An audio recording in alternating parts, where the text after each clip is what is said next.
Special guest with us. She's a former writer and contributor for Mint Press News, as well as the new writer and researcher for The Last American Vagabond. She's here today to talk about her new piece that was released just moments ago. It's called Techno-Tyranny, How the U.S. National Security State is Using Coronavirus to Fulfill an Orwellian Vision. Please welcome Whitney Webb. Hi, Whitney. How are you? Hey, I'm doing well. It's great to be here. Well, I just wanted to show you this. You can see the screen. It says, this is a fresh headline. It says from the LA Times, less than half of LA County residents still have jobs. Wow. Do you hear that stat, Steph? God. Less than half of LA County residents still have jobs. So this is worse than depression.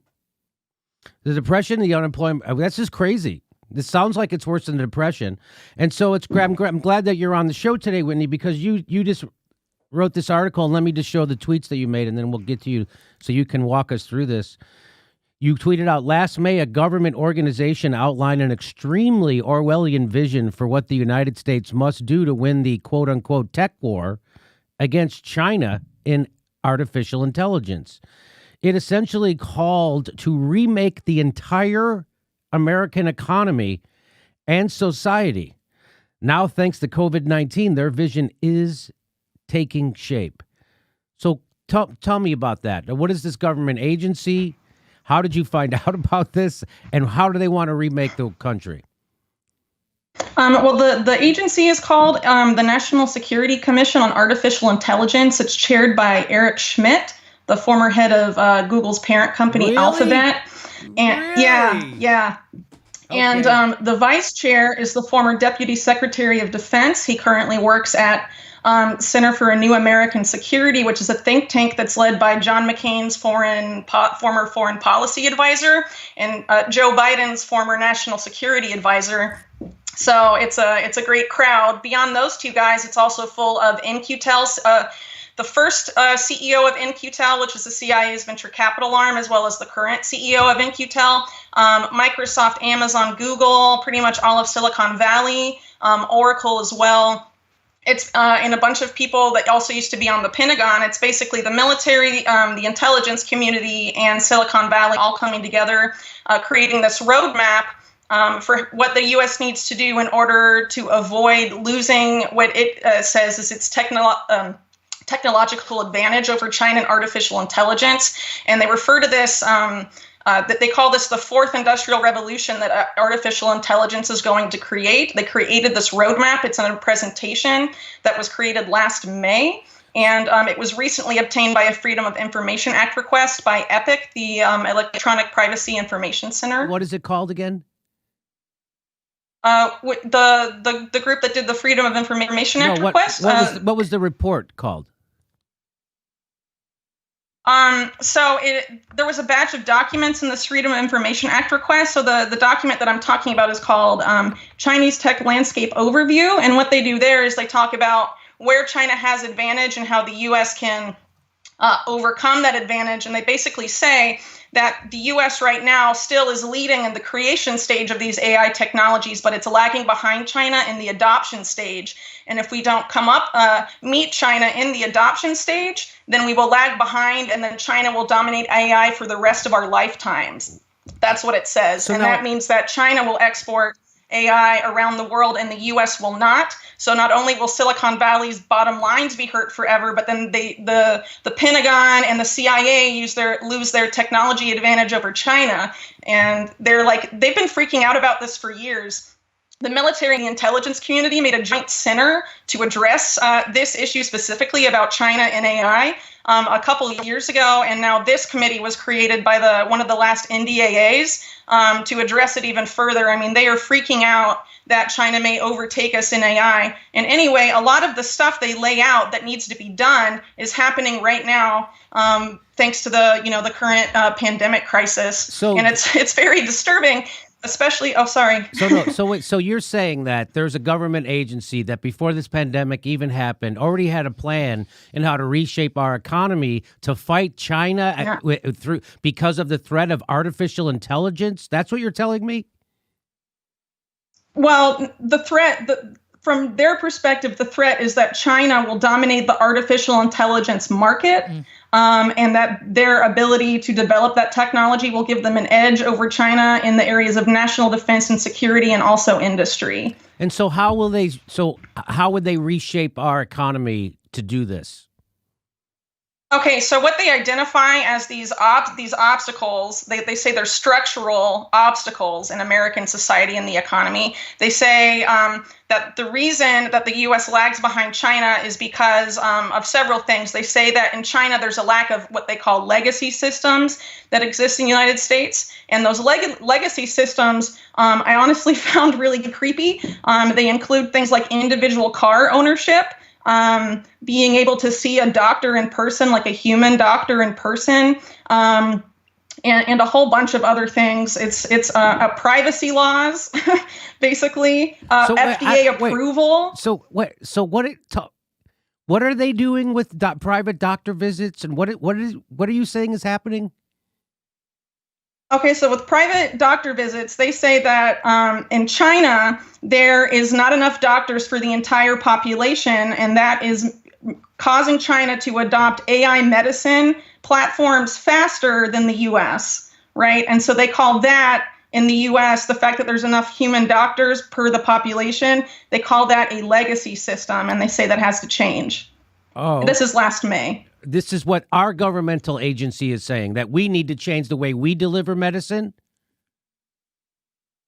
They're saying that we need to adopt AI for pretty much every sector in the economy, and that medicine and healthcare is one of them. And this was even before any of this stuff with coronavirus happened, where we've seen this explosion in telemedicine and AI medical analysis software and all of this stuff. They were promoting this then, and they were saying that a lot of these changes they were asking for would be unfathomable in the West. This is last May. And remember, this isn't just any government agency. This is the intelligence community, the military, and Silicon Valley, all of whom are fundamentally untrustworthy actors if you look at their history, So it's worth taking all of that into consideration as well.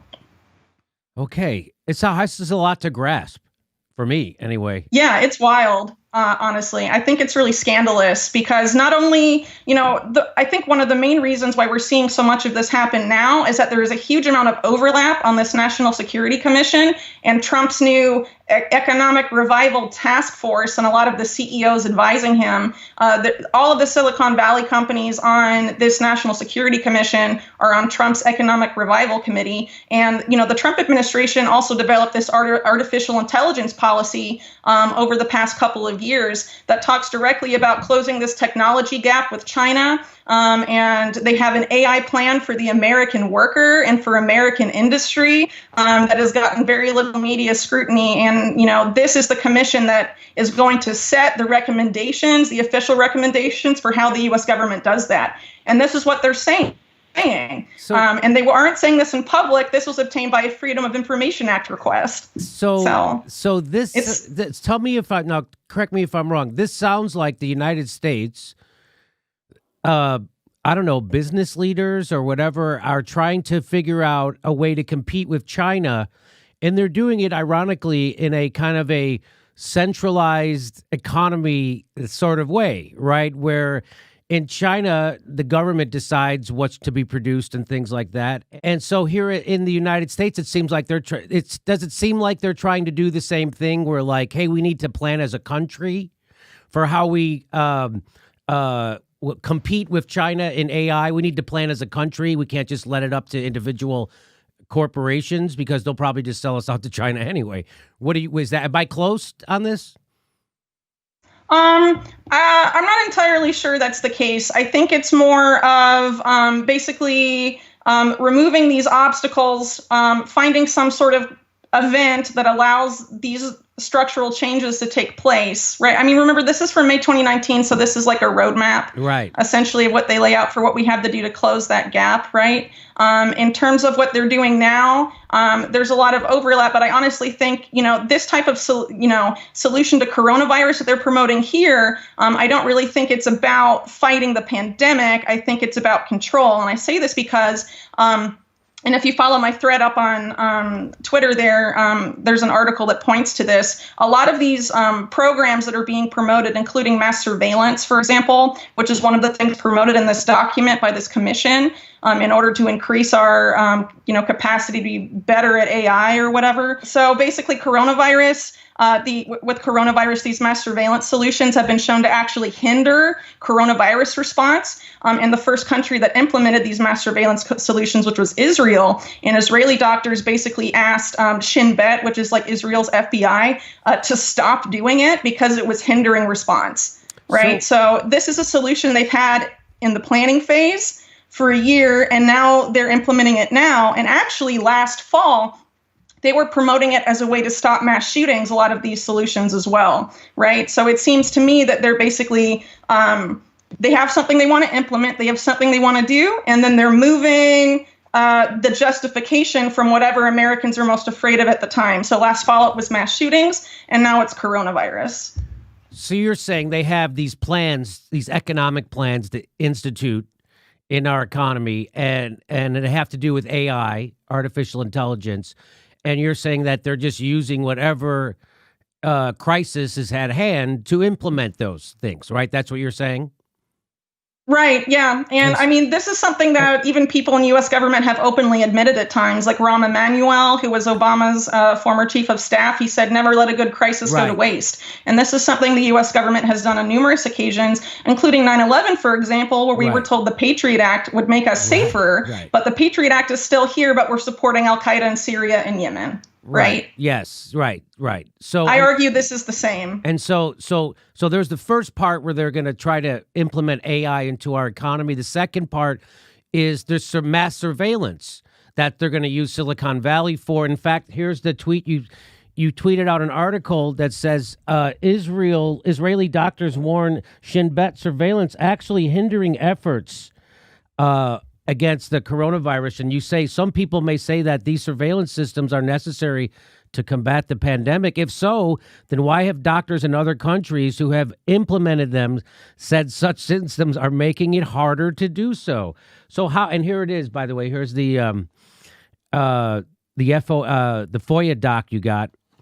AI for American industry and AI for American worker. Here are the plans. That's what you're talking about. That's the document you got. And it lays it all out. And so let's talk about this surveillance and why does it make it actually harder to contain coronavirus with this kind of mass surveillance like this? So this mass surveillance specifically is about contact tracing, and this Israeli Doctor Association said it was giving them not the information they needed to combat the pandemic, but it is information that serves the national security state in Israel and also in other places that have national security states that act in similar ways. Right? It's about tracking people, but these Israeli doctors said that the way they were gathering this information was not actually helping them fight coronavirus, that they needed something different. But instead of listening to the doctors, Shin Bet said, no, we're just going to keep it the way it is, and it's still in effect, despite what doctors are saying. What does that tell you? So do you think there's an overarching purpose for them to be instituting this kind of surveillance? Yeah, absolutely. I mean, the mass surveillance system in the U.S. has been ever expanding. The U.S. government has been mass surveilling us since 9/11, but they had to do it sort of secretly, right? Because we still have privacy laws, and even though they violate them in public, in order to bring about this fourth industrial revolution, they had to be able to do it more openly and more extensively by partnering more directly with the private sector in these ways. And this is something this document calls for: more explicit public-private partnerships where Silicon Valley companies cannot say no to what the government asks them to do. That is something they explicitly say in this document that needs to change. They say that doesn't exist in China, and they basically say, that there's this controversy between Silicon Valley working in the government that doesn't exist in China. This sounds more, this is it sounds crazy, like almost science fiction. Yeah. So you think do you think that the Trump administration it will use this crisis to, like, say, for instance, push through? Because I haven't read this document that you've read. the FOIA document you got. But do you think is there anything in? So do you think Trump will use this crisis to try to get rid of in-person shopping and to maybe push driverless vehicles? Yeah, I mean, actually, that's already happening because of the coronavirus crisis. There have been DMV approvals of driverless cars by 2 companies in California, and they specifically cited the coronavirus crisis as a means to expedite that. And a lot of these CEOs of these companies say things like humans are biohazards, machines are not. So this is the future. And they say this is a permanent shift, not a fleeting shift. And that long after coronavirus, driverless cars will be here to stay, as an example. It's also true for in-person shopping. They're saying that people will get used to this. And, there's a line in this document about online shopping. It says, one of the things it promotes, because China largely does this, is relying almost exclusively on online shopping. And in the document, it says this is paraphrasing, but basically it says when shopping online is the only way to get what you want, consumers go online, right? So now, I mean, that's the case. And now they're having all of this stuff being adopted that they talked about then. Do they say anything? It's very convenient for them. Do they say anything in the document about internet access? Not specifically, no. Because you would think that they would want to make sure everybody has internet access so they could buy stuff, right? Including poor people, because poor people buy stuff. Yeah. It doesn't say that, but it does talk about eliminating cash, eliminating credit and debit cards, going to smartphone, mobile payments as an example. And we've sort of seen with this crisis too, like people saying we can't use cash because it might carry the virus. And some other things like that. So really, I mean, there's a lot of things this document goes over. It goes over a ton of sectors of the U.S. economy, but pretty much all of the structural obstacles they talk about are being, magically disappearing thanks to coronavirus. What would you say the biggest, what would you say regular people would be most shocked at to read in this document?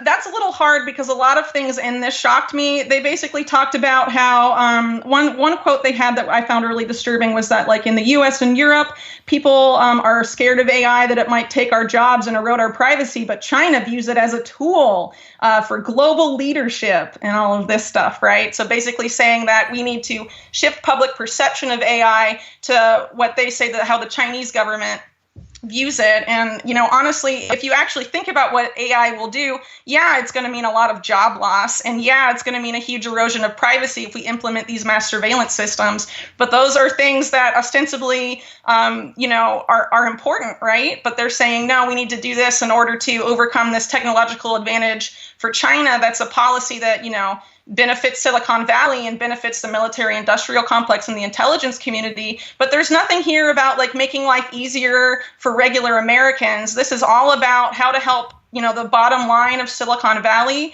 and how to maintain, the national security edge in technology over China, right? And I honestly think it's, I really encourage everyone to read the document for yourself. Like, don't just take my word for it. Go and look through this stuff. I mean, you will be really surprised by the stuff that they label legacy systems. FDA approval, they say, is a legacy system, as an example. I mean, it's just really odd that they would, say the stuff behind closed doors and in this presentation that they, had. But not be as public about this as they, right. I just think it's really disturbing, honestly. So, let me ask you this. Do you think that biometric tech could help create some kind of digital tag for people to return back to normal life after this? Like you mentioned in your piece, it could be used to detect coronavirus infections early by analyzing sleep schedules, oxygen levels, activity levels, and heart rate with apps like Fitbit and stuff like that? Yeah, well, that's what some Unity researchers at Duke are doing right now. But this is also something talked about in this document, the adoption of biometric identification and the mass use of facial recognition is a huge part of what they talk about in this document from last year, that it needs to be adopted on a huge scale. But again, they cite privacy laws, but they say things like streets carpeted and cameras is really good infrastructure. Using civilian databases of their faces is a killer simpler way to train artificial intelligence. And, they're basically saying that we need to turn over all of our biometric stuff, to train AI, basically. But, that, of course, has huge implications for privacy and existing U.S. law. So this is going way beyond the Patriot Act. This is way beyond the warrantless surveillance state that we live in right now. We live in an unconstitutional warrantless surveillance state, and no one gives a shit. It's the weirdest thing in the world. Barack Obama repealed habeas corpus, Section 1021 of the NDAA. Nobody cares. There's no now, and then they hand all those powers off to Trump. Not only that, but they expand Trump's spying powers, and they all vote for it. Who do you mean they all? I mean the squad, every progressive in Congress, they all vote for it. That's what I mean, right? Isn't that happen, Whitney? Yeah, absolutely. Okay. Absolutely. It's just really unfortunate. But also let's take into consideration, too, what's happened since then. This coronavirus relief bill, right? This was $4 trillion, right, that went to Wall Street and to bail out all of these big companies that are going to take huge market shares of American business, smaller and middle-sized American businesses. I mean, how is that not like a way to remake the economy by making sure all the bailout money goes to people on the top so that these giant corporations can basically do whatever they want and have control over the economy? And if you look at Trump's new task force, which he calls the Great American Economic Revival Industry Groups, it's full of these hedge fund managers like Paul Singer, the world's most notorious vulture capitalist, Sheldon Adelson, Trump's biggest political donor. It has members of this same National Security Commission on Artificial Intelligence on it, like Safra Catz, who's the CEO of Oracle. And I mean, what do you think these people are going to do? Do you think they're going to help out regular Americans or help out their business, which are already massive? I mean, these Jeff Bezos is on this task force, and he's always talked about Amazon implementing AI and replacing warehouse workers with AI, with robots and all of this stuff. I mean, what do you think he's going to do during this crisis? You think he's going to rehire people? Like I show in my report, these people are calling humans biohazards. We have to move to machines so we don't get sick, right? To me, that seems like they're taking a huge advantage here in this crisis by trying to play off of the fear and panic about what's going on and trying to get us to basically give up the way of, our way of life, basically, and let them implement all this AI stuff so they can beat China in the what they call the technology wars. I mean, that's essentially what they're trying to do, in my opinion. What do you I know there's an economic war happening with China, right? And China seems to have a better plan than we do because, again, they have a centralized planning committee. We have a bunch of rapacious oligarchs and vulture capitalists who would sell out an American job in a heartbeat. In fact, they get tax breaks to do it. That's how corrupt our system is. And, it's like Jack Ma said in China, everybody's angry at China for the outsourcing of jobs. He says, but this isn't our system. This is the system American capitalists came up with. You're the ones who instituted this to ship all your jobs to China and have us make everything. We didn't do that. You did that. And so now, so this idea of we're going to win, do you have any insight into the effectiveness of any of this? And will we be able to win an AI war with China? And how important is it for workers? Well, they think we'll be able to win if we remove what they refer to these structural obstacles, which are these legacy systems that government spends more money on AI and removes existing regulations on privacy laws and other things that will allow us to leapfrog China and stop lagging behind them in the adoption phase. And they basically want us to adopt AI-driven technologies in every sector across the board. But let's keep in mind, too, so the system that you just referenced where, all these American corporations outsource jobs to China. They did that because the labor pool over there, they didn't have to pay as much. But how much do you have to pay a robot? How much do you have to pay artificial intelligence, right? So, I mean, let's keep that in mind when we're looking at this new task force that has all these, people like Paul Singer and people like Sheldon Adelson and all of these, Jeff Bezos, the richest man in the world. I mean, what do you think he's going to do? Care about the little guy and be like, no, you know what? Our bottom line doesn't matter as much as employing the workers we had before the coronavirus crisis. They're going to say, well, you know what? You were in lockdown and we were fine because we implemented robots and we don't need you. So this task force, does it have a name? Do you know of? Yeah, it's called the Great American Economic Revival Industry Groups. And there's a group for each sector of American society. And they say that the health and wealth of America is the primary goal, and these groups will produce a more independent, self-sufficient, and resilient nation. That's from the White House press release. So who appointed people to this task force? Do you know? It was the White House. So they put Jeff Bezos, Trump's number one nemesis, on a task force for the economy? Right. So nemesis, I would argue, is more of a public thing. These oligarchs, they're all in the same club. You know, there's the people at the very top, and then there's the people at the bottom. They may have their public disagreements, but at the end of the day, most billionaires in America want to hold onto their power, and they don't want to share it with the rest of American society. And they have known about this for a long time and have thought about, how do we keep people from rising up and demanding like more rights and demanding that a lot of these policies that are harming, you know, the ability of people to hold on to jobs? How do we prevent those people, you know, from, you know, taking away some of our money, right? And the political system, you know, the DNC did everything they could to keep down Bernie and all this stuff. But at some point, people are just going to stop buying into the two-party paradigm, and they're going to say, screw this, you know, we want change. And they've known that's been coming for a long time. And to think they didn't have some sort of plan about how to do that, I don't know. I think it would be naive to assume they don't plan about this stuff, you know, when they meet with each other. Okay, well, Whitney, is there anything else you want to add that I didn't ask you? I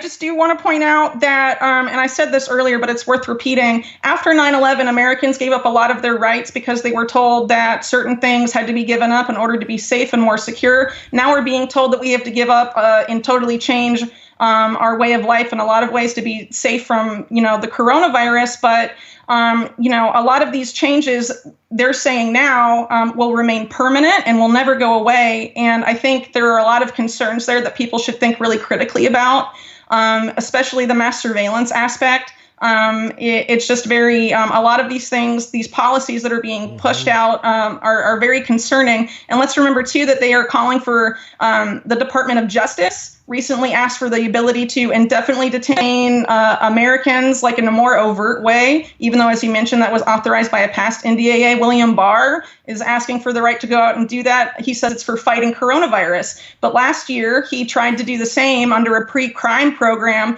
that he said was going to be used to thwart mass shootings. And now it's about coronavirus, right? So people need to be very wary of what the government's doing right now, I think, because I think in a big way they're trying to take advantage of this crisis and screw over people, regular Americans. And it really needs to stop, I think. Wow. I didn't know that about William Barr last year tried to, and he used it to stop mass shootings. We have to arrest people for pre-crimes. Is that what you're saying? Yeah. It was called the Disruption and Early Engagement Program, or DEEP. Almost no one reported on it except for the Huffington Post, which said, yay, Bill Barr is going to stop mass shootings. But basically, it was this huge, it's a really disturbing system about arresting people who they think are mobilizing towards violence based on their social media history and their private data on their smartphone. And this also, at the same time, there was this healthcare surveillance system that Ivanka Trump was promoting called HARPA, the Safe Home HARPA program, which was about using private medical data combined with information on smartphones to try and find someone who might have mental health issues and you know, have the feds come talk to them or whatever. And now we're seeing her husband, Jared Kushner, promote the coronavirus surveillance system that will use private medical data and smartphone data. So it's essentially the same system, but has a different justification tacked onto it about why we need it, right? I just think it's unfortunate that they're trying to play off of this crisis and to implement, you know, these types of policies that they want for what appears to be ulterior motives. Okay. All right. Well, as Jesse Ventura says, Whitney, stay vigilant. Right. Thanks. You too. Everybody check out Whitney's latest article, Techno-Tyranny, How the U.S. National Security State is Using Coronavirus to Fulfill an Orwellian Vision. And that's over at The Last American Vagabond. What's the URL? What's the website on that? I've been posting it. Oh, you have? Uh-huh. What is it? It's thelastamericanvagabond.com. There you go, lastamericanvagabond.com. Thank you, Whitney Webb. I appreciate the information. And, please keep us up to date. Great work on getting that Freedom of Information request to you. Thank you. Okay, thanks for coming on. We'll talk to you again soon. All right, sounds good. Thank you. Bye-bye. Hey, this is the part where I tell you where our live shows are, but there aren't any. And then I would tell you to go join our premium, but nobody has a fucking job. So why don't you just enjoy the video?